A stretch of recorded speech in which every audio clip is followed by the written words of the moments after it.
Hoje é sábado, 29 de junho, entra no ar neste momento mais um pré-jogo aqui no canal do TF. Hoje às 18 horas e 30 minutos em São Januário, Botafogo e Vasco, mais um duelo do Alvinegro visando a liderança do Campeonato Brasileiro. Jogo fora de casa, contra um rival que passa por um momento de instabilidade, mas pra gente conseguir uma vitória, precisamos jogar focado. Tudo, mas tudo mesmo a respeito de Botafogo e Cruz Maltino dentro desse nosso pré-jogo. Roda a vinheta que daqui a pouco eu tô de volta.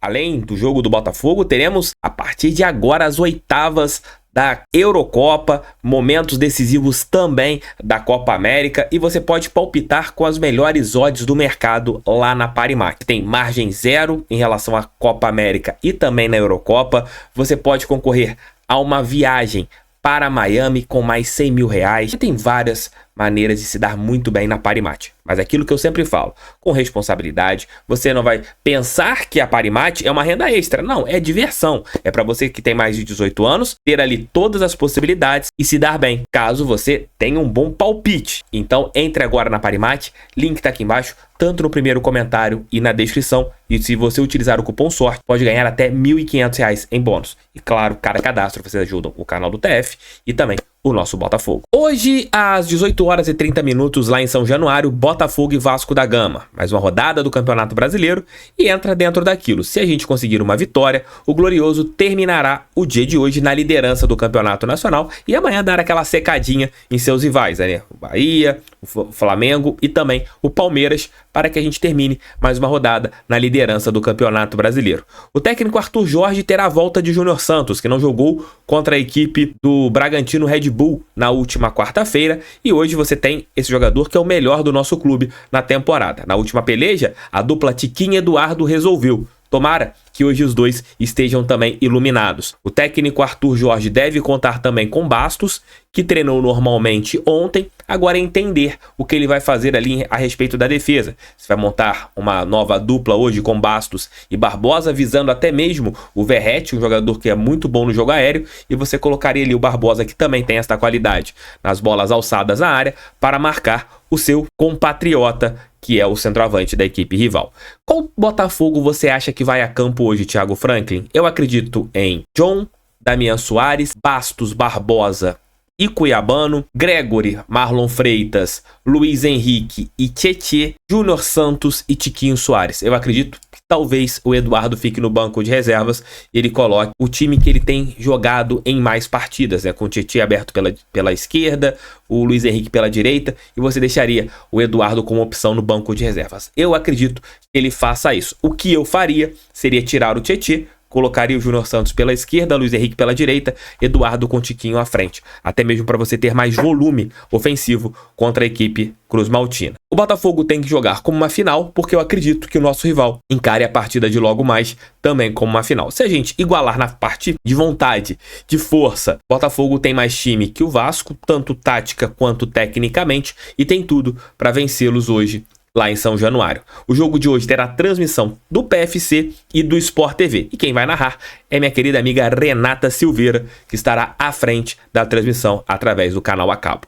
Para falar um pouquinho sobre Vasco da Gama, chamo o Leonardo Dantas. Fala aí, Léo. Oi, Thiago e pessoal do canal, tudo bem? Vamos falar então do Vasco, adversário do Botafogo, na noite desse sábado pelo Campeonato Brasileiro. O Cruz Maltino está brigando contra o rebaixamento de novo, né? Está em 16º lugar, uma posição só acima da zona de rebaixamento, tem 10 pontos, 3 vitórias apenas na competição, 1 empate, 8 derrotas, é o time que mais perdeu no Brasileirão ao lado do Fluminense, 12 gols marcados, 24 gols sofridos, média de 2 gols sofridos por partida, é a pior defesa do campeonato até o momento do Vasco, todo mundo já sabe, está longe de ser dos melhores. Nas últimas 14 partidas, apenas 3 vitórias, 8 derrotas. E aí, na maior parte das partidas, jogando mal, tendo atuação contra adversários que teoricamente não seriam tão difíceis assim, como o 4-0 sofrido por o Criciúma em casa. Em São Januário, apesar dessa derrota que eu citei para o Criciúma, o retrospecto é bom. Em São Januário, aí excluindo aí partidas como mandante no Maracanã, o Vasco tem uma derrota apenas em 13 jogos, ou seja, tem sido um porto seguro para o time do Vasco jogar em São Januário. Na última partida em casa, por exemplo, teve boicote dos torcedores, e ainda assim o Vasco venceu um desfalcado São Paulo, é verdade,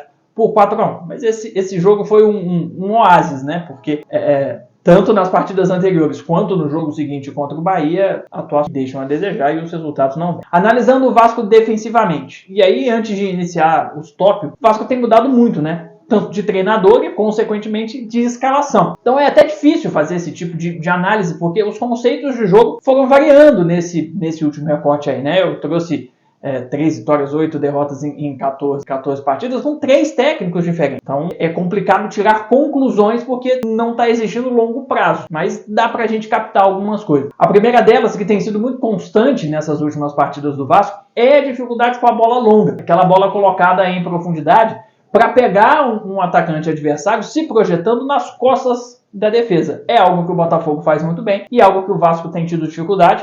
Acho que parte disso tem a ver com a questão do Maicon, por ser um zagueiro mais pesado, por não ter a mesma mobilidade do que os atacantes que normalmente recebem essa bola, porque a bola longa, a bola em profundidade, normalmente ela tem como endereço um atacante mais rápido, mais veloz. E aí no mano a mano fica mais difícil um pouco pro Maicon. E a defesa do Vasco, a dupla, tem rodado muito, já jogou com 3, com 2, e o companheiro do Maicon muda, às vezes o Maicon não é titular e a gente tem outros 2 zagueiros por ali. Então isso também atrapalha, porque o entrosamento também é importante para que você tenha uma ocupação de espaço um pouco mais correta. Outro problema da defesa do Vasco é como o time marca mal os cruzamentos que vêm para dentro da área. O que é surpreendente porque boa parte desses zagueiros tem como característica, sempre tiveram até aqui na carreira, uma boa bola aérea. O Vasco não tem tomado muitos gols de cruzamento, mas tem tido problemas nesse tipo de lance. Nas últimas partidas, contra o São Paulo, rolou, né, o cruzamento do Nestor, que teve liberdade para cabecear, para cruzar, e depois o atacante teve liberdade também no time do São Paulo para fazer esse cabeceio. Via de regra, as bolas não têm entrado tanto em jogadas, né, de cruzamento dentro da área. Tem levado muito sufoco. Aí passa perto, erra, o Léo Jardim faz a defesa, enfim. Mas é um problema. Outra coisa que o Vasco vinha tendo muito recorrente até aqui era que estava cedendo muito espaço para os chutes de média e longa distância. O jogo contra o Palmeiras é um bom exemplo disso. Só que desde que o Álvaro Pacheco saiu, a gente tem tido uma mudança no sistema defensivo do Vasco em relação aos volantes, né? Galdames, Esforza, que vinham jogando como titulares, foram para o banco e o Hugo Moura e o Matheus Carvalho receberam essa possibilidade de jogarem como titulares. A impressão que dá é que esses dois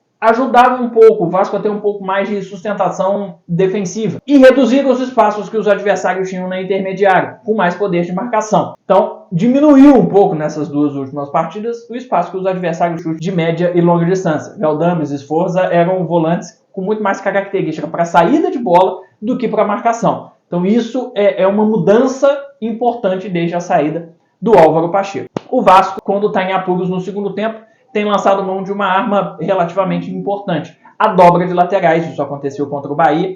O Paulo Henrique ganhou a companhia do Pumita Rodrigues e do lado esquerdo o Leandrinho entrou junto com o Piton, né? 2 laterais reservas entrando no tempo para fazer companhia aos laterais titulares iniciado a partida, para aumentar a linha defensiva. É claro, no jogo contra o Bahia o Vasco estava com um a menos. Isso faz toda a diferença para uma leitura defensiva, mas mesmo que em outras partidas não tenham entrado os 2 ao mesmo tempo, da esquerda e o da direita, a gente já viu dobra de lateral por algum lado, para fazer uma marcação específica em algum jogador que estivesse desequilibrando por parte do adversário. É algo que o Vasco pode tentar fazer nesse jogo também. O Vasco é o time que mais sofre finalizações no Brasileirão, mas é o quarto que menos defende, ou seja, ajuda a explicar por que uma defesa tão vazada. Pensando no ataque, o Vasco tem como ponto muito importante as chegadas do Piton, o lateral esquerdo. É o cara que quase o termômetro do Vasco. O dia que ele não tá bem, o Vasco tem mais dificuldades de ir à frente. O Vasco articula muito pouco o jogo por dentro. A expectativa do retorno do Payet para esse jogo, mas mesmo quando o Payet jogou, não conseguia fazer tanta diferença nessa questão da criação. Ele tem qualidade, claro,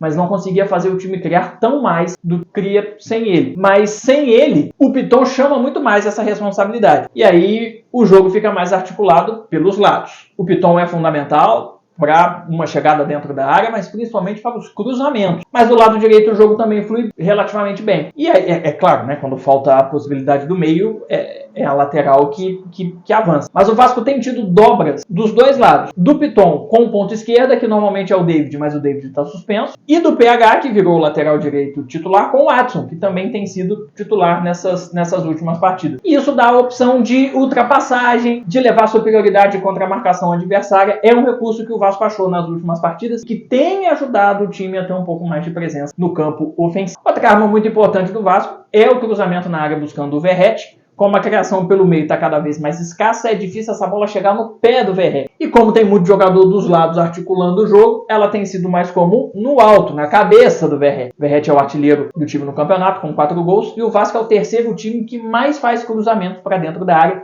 Tem muito a ver com essa procura por essa busca pelo Verratti. Vasco é o 5º time que menos finaliza, então tá faltando de fato poder de fogo. Falei do David que não joga, há uma dúvida de quem vai ser o ponta esquerda.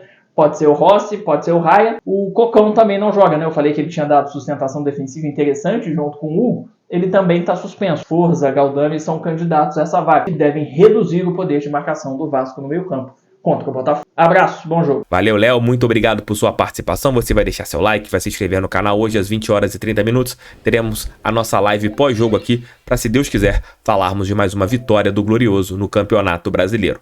Para contar um fato histórico, chamo o Leozão, Memória Alvinegra. Fala aí, Leozão. Fala pessoal, bora para mais um jogo do Brasileirão, mais um clássico entre Botafogo e Vasco. Em números gerais, o time da Cruz de Malta tem vantagem no confronto, e esse vai ser o de número 319 da história. Considerando só o Brasileirão, são 51 jogos com 12 vitórias do Botafogo, 17 empates e 22 derrotas. Em 2000, pela Copa João Avelange, o Botafogo venceu o Clássico da Amizade 2-1 com gols de Zé Carlos e Rodrigo Beck. Pedrinho, agora presidente do Vasco, era um dos que estavam em campo naquela derrota do Clube da Cruz de Malta para o nosso Botafogo. Alguns jogadores do Glorioso também fizeram a história contra o time de São Januário. Milton Santos é o maior de todos. Foi quem mais entrou o Vasco, 49 jogos entre 1948 e 1964. A enciclopédia não marcou gols, mas saiu vencedor em 13 oportunidades. Outros nomes depois dele foram os de Garrincha, 37, Jairzinho, 33, Valtencir, 31, Carlos Roberto, 30, Manga, 29 e empatados com 28, Quarentinho, Geninho e Wagner, campeão, fechando o gol em 1996. Já entre os artilheiros, o top 3 tem Quarentinha com 17 gols e Jairzinho e Túlio empatados com 12. Historicamente, o encontro entre as equipes é amistoso, até chamado de Clássico da Amizade, e sendo em São Januário, é mais especial ainda para o torcedor alvinegro. Sempre lembraremos de 2021, vencemos 4-0 com um show do Botafogo que tirou a chance do Clube da Cruz de Malta voltar à Série A do Campeonato Brasileiro. Mas agora é 2024, é vencer, seguir no bolo, seguir evoluindo. O jogo não vai ser fácil, mas temos condições de vencer, fizermos o nosso melhor. E vamos! Grande abraço pra vocês, valeu! Obrigado, Leozão, obrigado, Léo Dantas. Conto com vocês em nossa live pós-jogo.